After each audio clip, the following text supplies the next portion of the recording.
But everything changed in March 2024 when a caving expedition took a terrifying turn. The group approached the final and most demanding segment of their journey, a tight squeeze known as the final thread. It reminded rescuers later of the infamous Nutty Putty Cave tragedy in Utah.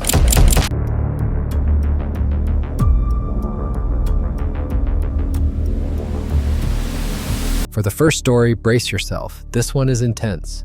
The pain and suspense will keep you on the edge of your seat. Nestled on the eastern coast of Australia lies the state of Victoria, known not just for its coastline and vineyards, but also for its ancient, mysterious cave systems.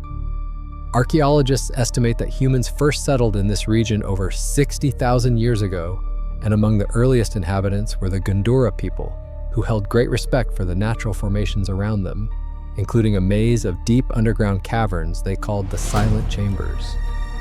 Today, we know this place as the Mirren Caves, a sprawling system etched into the earth over 350 million years ago, making it one of the oldest known cave networks on the planet. These caves have become a top attraction for thrill seekers and researchers alike. They offer three distinct types of experiences: show caves with artificial lighting and railings for casual tourists, semi-lit caves where you explore with flashlights and minimal guidance, and finally, adventure caves, untouched by modern construction, open for guided expeditions or the daring who choose to explore on their own. Despite the raw environment, major incidents here have been rare. But everything changed in March 2024 when a caving expedition took a terrifying turn. On the morning of March 30th, a group of 6 experienced spelunkers from the Coastal University Caving Society in Melbourne arrived at Mirren Caves for what was supposed to be a routine adventure crawl. Their goal? To explore a rarely visited section of the system known as the Hollow Spine, a remote and winding tunnel network few dared to enter. They had mapped their route and brought proper equipment, but they'd never explored this particular branch before.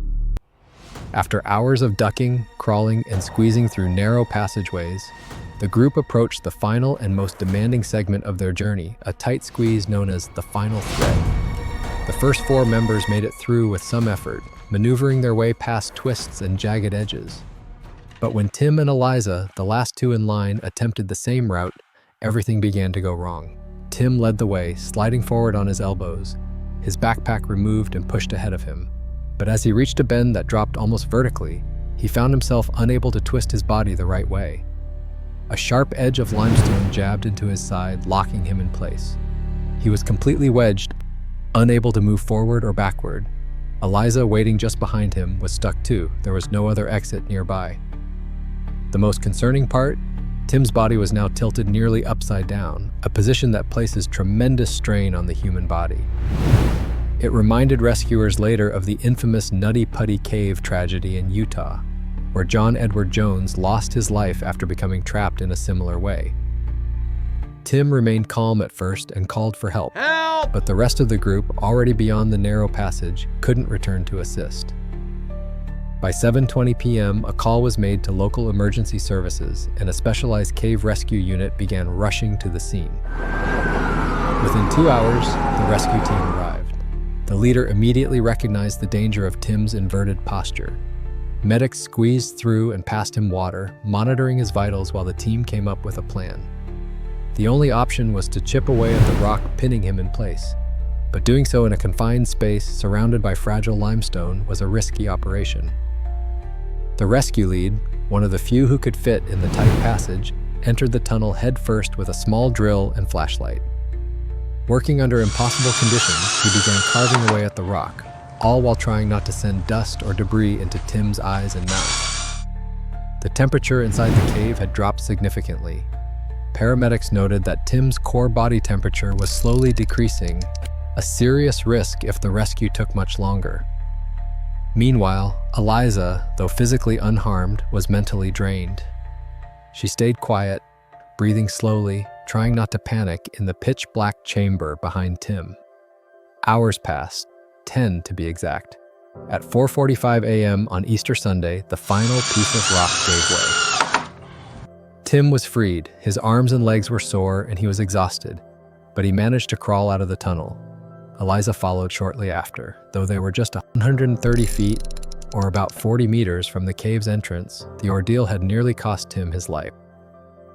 He was immediately taken to the hospital for observation, but was later released with only minor injuries. Still, the psychological trauma lingered. In the days that followed, Tim gave a brief statement. "Caves are beautiful, but unforgiving.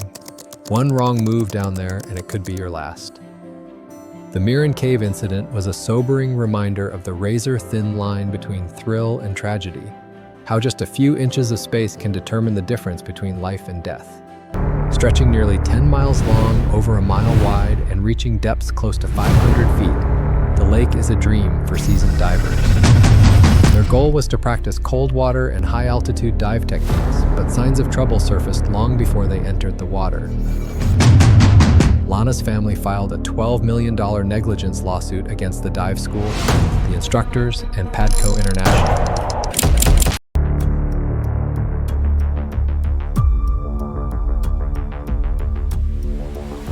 The final story in today's video led to a staggering $12 million lawsuit, and a tragic loss that still echoes through the diving world. Stick around, because what happened next will leave you questioning how such a well-planned dive could go so horribly wrong. On November 1st, 2020, in the heart of Silver Pine National Reserve, nestled within the rugged Whitehorn Mountains, Crystalview Lake, the largest alpine lake in the reserve, became the scene of a tragic diving incident. Stretching nearly 10 miles long, over a mile wide, and reaching depths close to 500 feet, the lake is a dream for seasoned divers. But what makes it alluring also makes it dangerous. Sitting at an altitude of over 3,100 feet, this high-altitude lake presents unique challenges. Divers must pay close attention to buoyancy control and decompression planning due to thinner air and lower atmospheric pressure. Add to that the near-freezing waters of November, and you've got a combination that demands both skill and precision. That morning, Lana Myers, a passionate diver with hopes of becoming a marine biologist, joined a group from the High Point Diving Institute. The team included instructors Denise Storm, Seth Linwood, trainee diver Robert Gentry, and a 14-year-old beginner known only as EG. Their goal was to practice cold water and high-altitude dive techniques, but signs of trouble surfaced long before they entered the water. Lana was diving in a second-hand dry suit, a piece of gear essential for survival in frigid waters. The suit is designed to trap a layer of insulating air, but Lana's suit had a fatal flaw. The inflator hose, a critical component, was missing. Without it, her suit would collapse around her as she descended, tightening like a vacuum-sealed bag under pressure. Sadly, this oversight went unnoticed during the pre-dive checks, both by Lana and her instructors. To make matters worse, the team skipped a pre-dive safety briefing, something that's absolutely crucial for dives in such challenging environments. Compounding the risk, the instructors themselves had limited experience with both dry suits and altitude-adjusted dives. Lana also carried 44 pounds of lead weight, more than necessary, packed into her suit and buoyancy device. These weights were nearly impossible to ditch in an emergency, turning them into a deadly anchor. The group entered the icy waters of Crystalview Lake just as daylight began to fade. Almost immediately, Lana started to struggle. The frigid water squeezed her suit tight. Movement became difficult, and breathing was a constant battle. As they went deeper, her situation worsened. She lost control of her buoyancy and began sinking rapidly. Her distress signal went unnoticed by her instructor, but Robert Gentry saw what was happening. Alarmed, he swam toward her and caught up around 26 meters down. Lana was clearly in panic, her body twisting, arms flailing. Her regulator, her only air source, had come loose during the struggle. Gentry tried to offer her his own regulator, but their air was running dangerously low. At 32 meters, Robert faced a gut-wrenching choice: continue helping and risk blacking out, or abandon the rescue to survive. He made the agonizing decision to surface rapidly, reaching the top in under a minute. That move put him at serious risk for decompression sickness, often called the bends. Meanwhile, on the surface, Denise Storm and Seth Linwood were still unaware of the life-or-death struggle happening below.